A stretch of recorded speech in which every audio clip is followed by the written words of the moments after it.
रायजोआनो जोंनि रायजो जोंनि लालाय दैसाया गासैबो इउपिपिएलआवखा जेराव रायजोआनो राजा आं हारसिं बोरै थाबावनो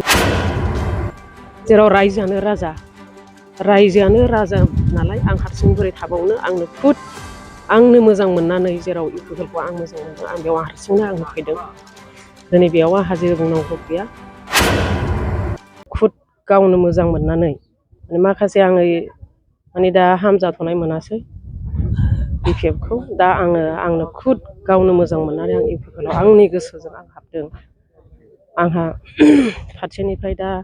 न' बांबो मोनखायाखै सिगां एसे एनै सहाय मोनदोंमोन दिनै आंहा हौवाया सिगांहाय बिपिएफआवमोन दिनै हौवायाबो आंहा बेलेगाव थांजाबाय दा गावनि बिसि फिसाखौबो खबरबो लाया दबरबो लाया बिनि थाखाय आं जेराव रायजोआनो राजा नालाय आं हारसिं बोरै थाबावनो आंनो खुद आंनो मोजां मोननानै जेराव इउपिपिएलखौ आं मोजां मोनदों आं बेयाव हारसिंनो आं फैदों दिनै बेयाव आंहा जेबो बुंनांगौ गैया जेराव आं लालाय दैसानि आंनि मुङा सिथा मुसाहारि प्राइमारिया सान्थिफुर प्राइमारि सिगांहाय हौवा थानायाव एसे एनै मोनदोंमोन नामा खिन्थु आं न' बां मोनाखै बिदिनो हाग्रामा सारनियाव फिसा लोमजानाय निदान आफादफोराव फिसालानियाव अनसुंथाइ मोनदोंमोन दा आंहा हौवाबो गैला जेराव रायजोआनो जोंनि लालाय दैसाया गासैबो इउपिपिएलआवखा जेराव रायजोआनो राजा आं हारसिं बोरै थाबावनो होननानै आं गोसो जानानै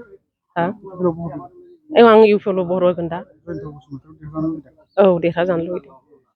जेराव आं रायजोआनो जेराव राजा रायजोनिसो थांगोन आं मोनसे गोजोनथाव खौरां नोंथाङा नोंथांनि न'खौ समायना रमायना जोंख्लाब माख्लाब खालामनो गोसो दं नामा? थारैनो नोंथाङा नोंथांनि न'खौ समायना रमायना साजायनो गोसो दंब्ला नोंथांमोननि थाखाय बिजनेस बेन्स प्रडाक्ट्स कम्पानिया गोजोनथाव खौरां लानानै फैदों। गोदान बोसोर रंजालि बैसागु फोरबोजों लोब्बा लाखिनानै बेन्स प्रडाक्ट्स कम्पानिया नोंथांमोननि थाखाय अफार होनाय जादों। चिरां जिल्ला बेंटल गेट